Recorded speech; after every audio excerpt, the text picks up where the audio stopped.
Hello, I'm Scott Eustace, Healthy Golf. Today we're going to talk about drawing the dolphin line, the need for more science on Bonnie Carey impacts to habitat, to salinities. Some of this was done by Pamela Catallo, but all opinions are mine. She just helped with some of the data assessment. Um, what do we know about dolphins? What we know is from the Deepwater Horizon, oil is killing them still. We know they don't like salinities below 8 parts per thousand. We know there are animals that don't leave the marshes, marsh dolphins. We don't know a lot about their social structures. Here's a map of samples. We don't know much about this Biloxi marsh population at all. There just hasn't been, there was a survey in 2007. That was it. It's very frustrating. So if you want an answer out of the government of what causes strandings, there's all kinds of things. You probably won't get a good answer, lack of science. They're in the bycatch. They're taken by the Menhaden boats. They're killed by oil leaks.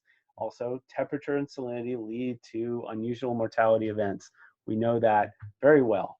Here's a summary of all the things affecting dolphin mortality. I want to point out the ongoing health problems from the Deepwater Horizon event. It's still making the people sick. Oil responders are still sick. They've passed away. Same thing with long-lived mammals. These dolphins that swam in the oil, that breathed oil for months, we got a 20% birth success rate. It's sad. So you can't say that oil isn't still killing animals in Mississippi and Louisiana. It's just impossible. We already know these are the same animals that live through Deepwater Horizon, and they're just sick as hell and they're dying off. But you know, we want to restore it. We want to restore the marshes. CPRA has done a lot to respond to MMMPA concerns, including establishing an empirical threshold of additional salinity days below that 8 parts per thousand threshold. CPRA doesn't want the fresh water, they want the sediment. You can believe them because if they put too much fresh water, the shipping industry will sue them. So this is their slide about minimizing water volume. They're being very careful, and they drew a dolphin line. They didn't have to. We didn't sue them. They did this by themselves. They drew that purple line to say that, hey, there's going to be marshes above 8 parts per thousand with the diversion. And let's even look at day to day. We got more red on these charts because of the diversion. But hey, we can try to minimize that red. We can minimize the Future With project, extra days below 8 parts per thousand. Up in Lafitte, there's a lot of days already below 8. In Grand Isle, not so much, but springtime is pretty fresh. But you just want to minimize that red, and you can minimize it by changing the operation of the diversion. And again, this is a small amount of water, and they're doing this modeling. You know, we think we can minimize those days even more. Diversion advocates advocate for monitoring dolphins. We need to study the populations. We don't think that salinity changes necessarily lead to takings. But also we can do marsh creation that we wanted to do anyway, and it probably will ameliorate salinity changes, create more habitat, more marsh for marsh dolphins. You know, put the fresh water into the salt water where it won't have these habitat changes. And we want the same thing for the other bank. So this is the area affected by the Mr. Go. Number 4 closes it. We want 3 and 5, restoration of the marshes, restoration of oyster reefs. And this used to be a state priority. We needed to be a state priority again. These are important storm surge features. We need the salinity modeling to tell you definitively whether or not they would deflect salinities, but I'll show you some maps where I think it'll show you that, hopefully I can convince you that they will deflect salinities.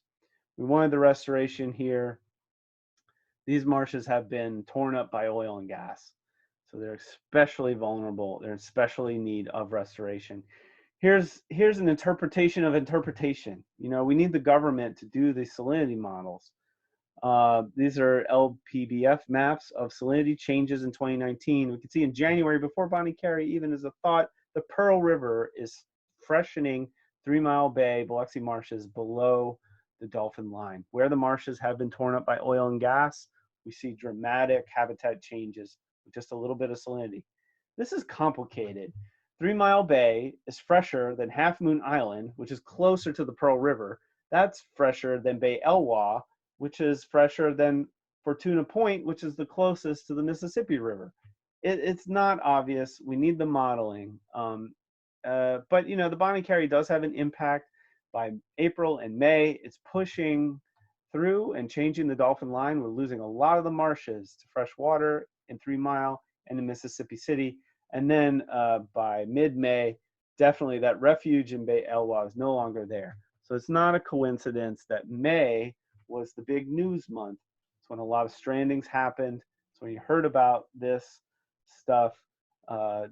Julie Dermancy, God bless, was out there documenting this. You know, these animals wash up. So it seems like, you know, there were habitat changes because of the Bonnie Carry spillway that affected these animals, but because we're so ignorant, we're not totally sure. Red circles, April, purple squares, May. You see that the vast majority of bottlenose dolphin strandings are those colors and shapes happen in those time period. But you know, the Bonnie Carry was open in June and July as well. So when we look at the dolphin strandings, you know, why don't we see the orange bar back here? Salinity seems to be playing a role for the massive amount of water of the spillway, but it's also not everything. We know these animals are sick from oil. You know, it's complicated. Here it is. Northern Biloxi Marsh is still fresh when everything else has pretty much recovered behind the Dolphin line, except for that area where the marshes are holding the fresh water. Here's a place where we lose Bay Elwha as habitat, probably because of the wind. The wind was blowing the salt water into Mardi Gras Pass, into American Bay area, and that persisted for weeks. So these salinity modeling efforts have to take into account these different freshwater sources, but also the ability of the wind to move seawater into place. It's not that simple. We need the modeling. 3 Mile Bay dropped below the Dolphin line for 30 weeks. It only took the Pearl River to affect a place impacted by oil and gas. But miles away, where we had the wetlands, where we had the Mr. Go Rock Dam, we didn't see nearly the impact. This is 3 Mile Bay. It's been dug up. The Pearl River in green goes up. We lose the habitat. Bonnie Carry goes up, lose the habitat. Even if the Bonnie Carry goes down, we retain fresh water. Very different story. Minutes away in Upper Bay Elwha, the habitat stays all the way through May. Even after the Pearl goes up, Bonnie Carry has been chugging along for months. We still have that appropriate habitat. And then a weird thing happens in August. In Mississippi, it's a bit simpler. You know, we have massive amounts of water protecting the salinities of Western Cat Island, but you open that spillway for long enough and the habitats do change. They recover though, even though the spillway is still open, the salinities come back. It takes longer for Mississippi City coast to come back than Cat Island, but it recovers before the spillway is turned off. So is that wind? Is that the force of the seawater? We need the modeling to tell us. Algae blooms. Also, it's not a one-to-one. It's strange.